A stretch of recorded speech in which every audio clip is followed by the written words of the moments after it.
Hi everyone, it's Justine. I achieved my goal of reading 20 books this year. I want to share the best ones with you in case you need a last minute Christmas gift or a recommendation for your own wish list for next year. I'm focusing on only the non-fiction books and on books that are available in English. Even though you might see me show books that are in different language, they all exist in English. Makes sense for this channel. Let's start with A Poor Collector's Guide to Buying Great Art by Erling Kage. It's a series of essays that has been recommended to me by an art gallery in Berlin, funny enough.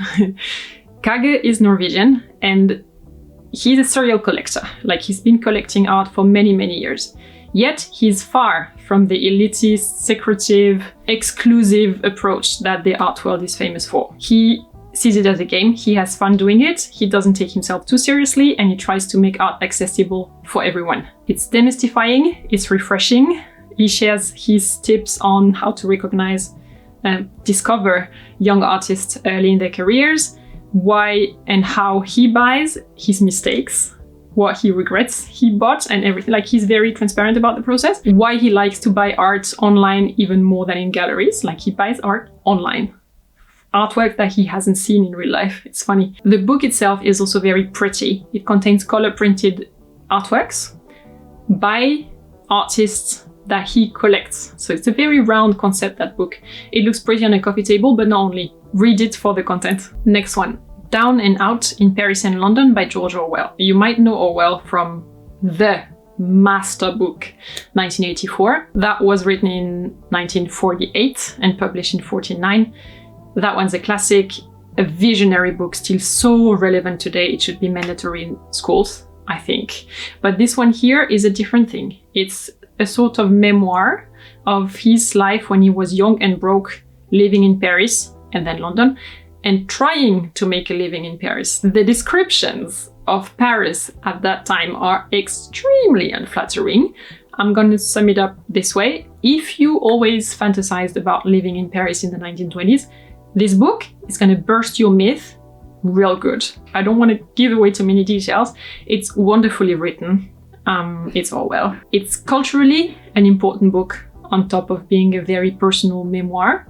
I think it's a masterpiece that's way too little known. Next, Les Culottés 1, 2, 3, and 4 by Pénélope Bagieux. It's a little comic book in color about famous and also less famous women who took lives in their own hands, lived on their own terms, challenging society norms and expectations. The subtitle of this book series is Women Who Do Only What They Want. Of course, you have to love it.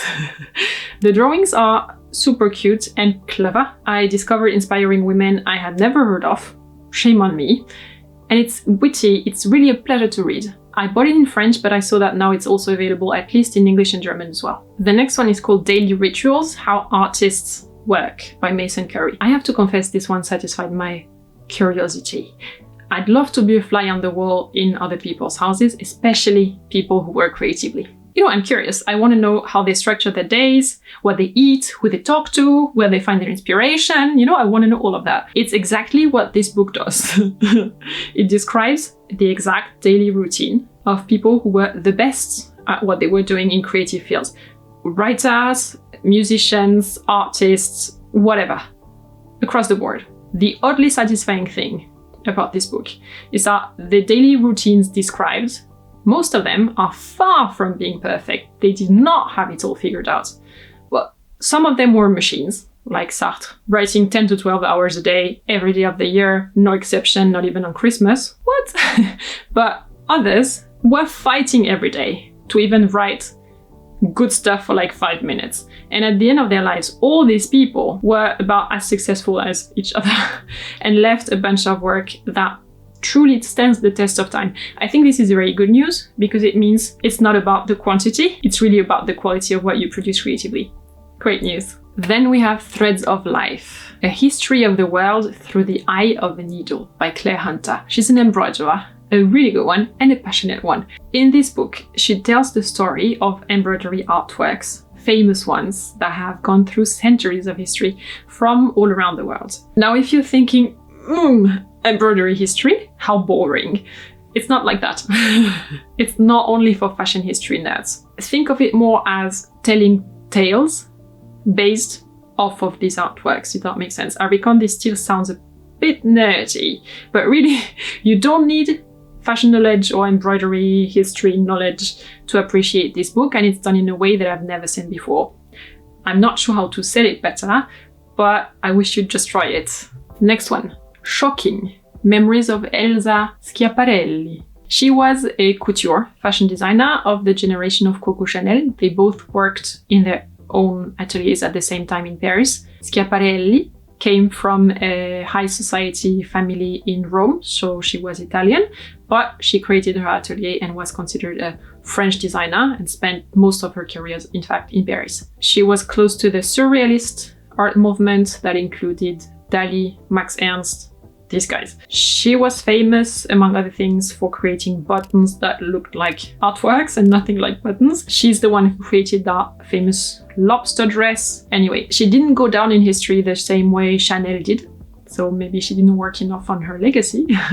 But during her lifetime, she was hugely famous too. In this book, she shares her insights, memories, fun facts, crazy encounters, like the kind of people she was around is crazy. It's Hollywood worthy. But a little note of caution. She was born in the 19th century, and some of her ideas written down in this book belong in the 19th century.